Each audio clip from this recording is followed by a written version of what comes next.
1990 के कांड के बाद 2022 में कश्मीर फिर हुआ लहूलुहान। आखिर कब बदलेगी कश्मीर की तकदीर और कब जागेगी सरकार? आखिर पाकिस्तान में बैठे आतंकियों के ताबूत में कब ठुकेगी आखिरी कील? कब तक खून से लाल रहेगी हमारे कश्मीर की डल झील? अब तो मजदूरों और कश्मीरी पंडितों की सुनो सरकार, जवाब दो, आखिर कब तक घाटी रहेगी यूं ही खून से लाल? सन 1990 के बेभत्स कश्मीरी पंडितों के पलायन से हम सब वाकिफ हैं। 1990 में कश्मीर में कैसे अपने पड़ोसी ही दूसरे पड़ोसी की जान के प्यासे हो गए, ये सिर्फ वहां मौजूद कश्मीरी पंडित ही बयां कर सकते हैं। एक समुदाय विशेष के लोगों ने वहां अपनी जनसंख्या ज्यादा होने का नाजायज फायदा उठाया और कश्मीरी पंडितों को अमानवीय तरीके से भगाने का काम किया। झुंड के झुंड में आकर उनके घरों में आग लगाने से लेकर उनकी महिलाओं को रेप करने की धमकी तक वहां के कुछ धर्म विशेष के लोग उतर चुके थे। ऐसी लाचारी कि शायद ही पहले कभी किसी ने देखी थी। हालात के मारे कश्मीरी पंडितों को मजबूरन वहां से अपनी और अपने परिवार की इज्जत, आबरू और जान बचाकर भागना पड़ा। वो दिन और आज का दिन है जब कश्मीरी पंडित दोबारा घाटी में अपने घरों को लौटने की बात सोचकर ही सहम जाते हैं। हालांकि इस बीच कई सरकारें आई और कई सरकारें गई, लेकिन जो एक समस्या हल न हो पाई वो थी कश्मीरी पंडितों की दोबारा कश्मीर वापसी।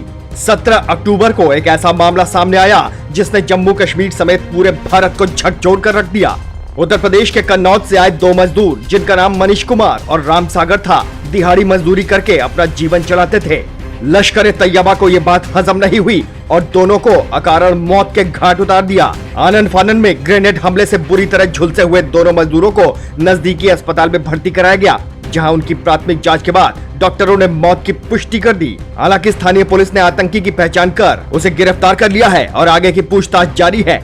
मामले में आगे कार्रवाई बढ़ाते हुए जम्मू कश्मीर पुलिस की स्पेशल इन्वेस्टिगेटिव यूनिट पुलवामा में छापेमारी कर पूरे नेक्सस पर नकेल कसने की कोशिश कर रही है। तकरीबन रोज हो रही ऐसी घटनाओं को लेकर जम्मू कश्मीर उबल रहा है और रोज सड़कों पर प्रदर्शन हो रहे हैं।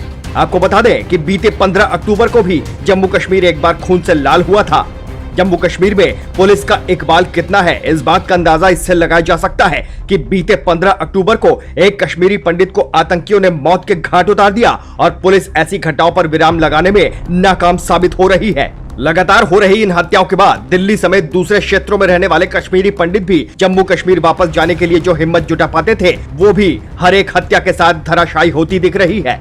हालांकि एक बड़े तबके के द्वारा कांग्रेस की सरकार को इस भयानक हत्याकांड के लिए जिम्मेदार माना जाता रहा है। यही कारण है कि नरेंद्र मोदी के सरकार में आते ही कश्मीरी पंडितों में कश्मीर वापसी की एक उम्मीद जगी, लेकिन रोज हो रही ये घटनाएं उस उम्मीद को धता बताते हैं। कश्मीर के सरकारी अधिकारी इस कदर मजबूर हो चुके हैं कि उन्हें सड़कों पर बैठकर अपनी पोस्टिंग जम्मू या किसी दूसरे क्षेत्र में करवाने के लिए आंदोलन करना पड़ रहा है।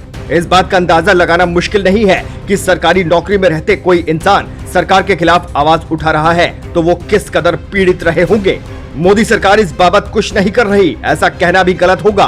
धारा 370 का हटाना इस दिशा में एक बड़ा कदम था, जिसके जरिए पड़ोसी मुल्क पाकिस्तान को साफ संदेश दे दिया गया था कि कश्मीर भारत का अटूट और अभिन्न अंग है और यहाँ के लोग हमारे अपने हैं, जिनकी बेहतरी की दिशा में धारा 370 को समाप्त किया गया है।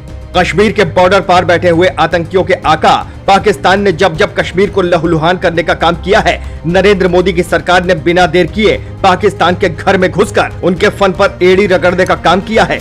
उरी और बालाकोट स्ट्राइक इस बात का सीधा सबूत देती है कि हिंदुस्तान अपने देश के मुकुट कश्मीर की सुरक्षा के लिए किस हद तक प्रतिबद्ध है।